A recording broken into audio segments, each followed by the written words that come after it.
How long has it been since the Republicans had a landslide for president in each state? That's what we're going to find out today. I've already done the same thing for both parties combined, and I've also done the same just for the Dems. Take a look at those videos if you'd like. So when we're talking about a landslide, you could have any cutoff you'd like. Some people might use 10 or 20 points. For this, just like the other videos, we're going to do 15. And at the top, we've got 9 tiers of shading. We're going to start with 2024, then 2020. Then we're going to go back each decade until we get before the 1960s. And we're also going to do it chronologically, not alphabetically. And given there's a ton of data here, it's always possible a mistake could slip through. If it does, let me know below in the comments. We're not going to cover the margins and the candidates for each state, so we're ready to dive in here. The early states are not going to be a surprise at all. But let's start with the most recent election, 2024. These are going to be alphabetical. First up, we've got Alabama.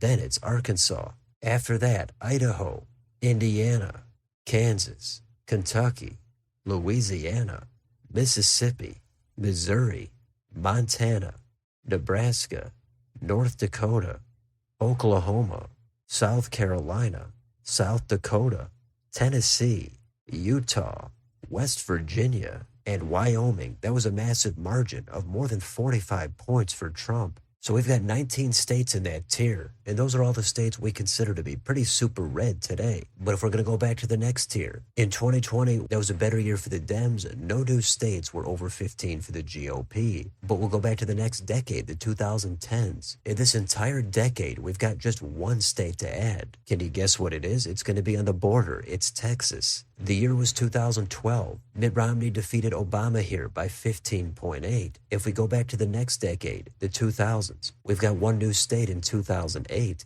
That was in Alaska. John McCain, with his running mate Sarah Palin, defeated Barack Obama by 21.5 points. If we go back 4 more years before that, we've got one new state to add. That's going to be in the southeast. It's Georgia. That was George W. Bush defeating John Kerry here, and the margin was 16%. In the next tier, in the 1990s, that was the decade of Bill Clinton. Plus, with Ross Perot as the third party, Republicans definitely did not have any new states with a landslide. So with nothing to add there, we're going to go back to the 1980s. Of course, this is the big decade of Reagan and George H.W. Bush. So in 1988, we've got some states to add. We're going to start with Arizona. Bush winning that one by 21 points over Michael Dukakis. In the same year, we've got Florida. The margin there was 22%. Back out west, it's Nevada, and that was a 19-point margin for Bush. How about in New England? We've got New Hampshire. A big 26 points there for Bush. And back in the southeast, it's North Carolina. A 16-point victory there for Bush. And finally, for 1988, we've got Virginia. It was a pretty significant landslide there for Bush at 20.5%. Now, if we go back 4 more years to the Reagan landslide of 1984, we're going to add a bunch more states. A lot of these are blue states today, but there's a couple of surprises in here. First, on the West Coast, we've got Reagan's home state. It's California. In 84, he was able to clinch that one over Walter Mondale by 16%. A little bit farther east, it's Colorado. A massive 29 points there for Reagan. Back on the East Coast, it's Connecticut, and 22 points for Reagan. Then we've got Delaware. The margin there was a big 20 points. All the way in the Northeast, Maine had a big 22% margin for Bush in 84. Then we've got a state in the Rust Belt, it's Michigan. The margin there is 19%. Back on the East Coast in the Garden State, it's New Jersey.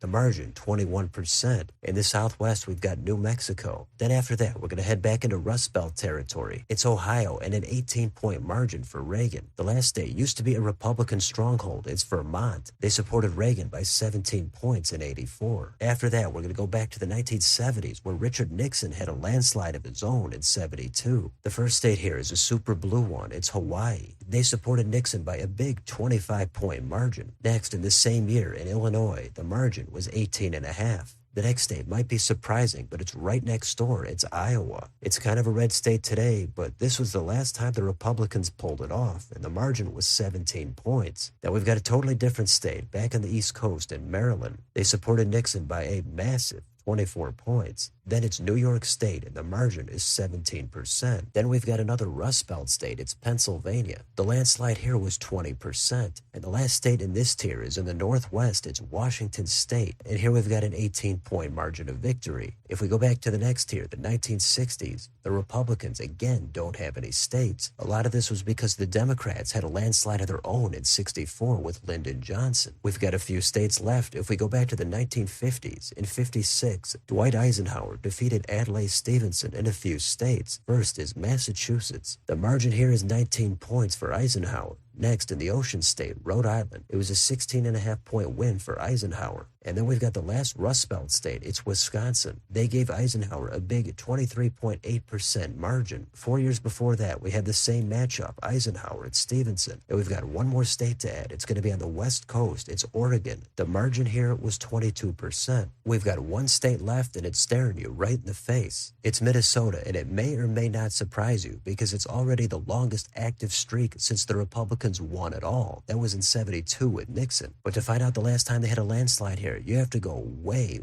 back, almost 100 years to 1928. That was when Herbert Hoover defeated Al Smith, and the landslide margin here was 17%. And if you throw in Washington, D.C., of course, the Republicans have never even come close to winning it, let alone having any kind of a landslide. And that's it. Those are all of the states. And there are a few surprises on here. First, Minnesota takes the cake for the Republicans winning it, period, and also having a landslide. So it's kind of shocking, but at the same time, not that shocking. The other big droughts of Oregon and Wisconsin, those do seem pretty surprising. But there's other red states today that have not done it for decades, and some blue states today that have done it more recently. Iowa, Ohio, and Florida. You might think those states have done it in the past couple of elections, but it hasn't happened. And you also might think California or Colorado have gone further back. And you also might be surprised that Hawaii has ever voted for a Republican by more than 15 points, but it has happened. And if you're looking for the next streak that might snap, it's probably going to be in one of those three we just mentioned, Iowa, Ohio, or Florida. The Republicans have the bragging rights in Colorado. They've had a more recent landslide there than the Dems. But if you compare this map to the map for the Dems, this is going to be a better, more recent map. The landslide elections are what provide a firewall for these streaks. Republicans had Nixon and Reagan in the 70s and 80s. Dems had their own landslide with Johnson in 64. But overall for the blue team, you've got to go further back in more states. Several of them are more than 100 years. For the red team, it's just one.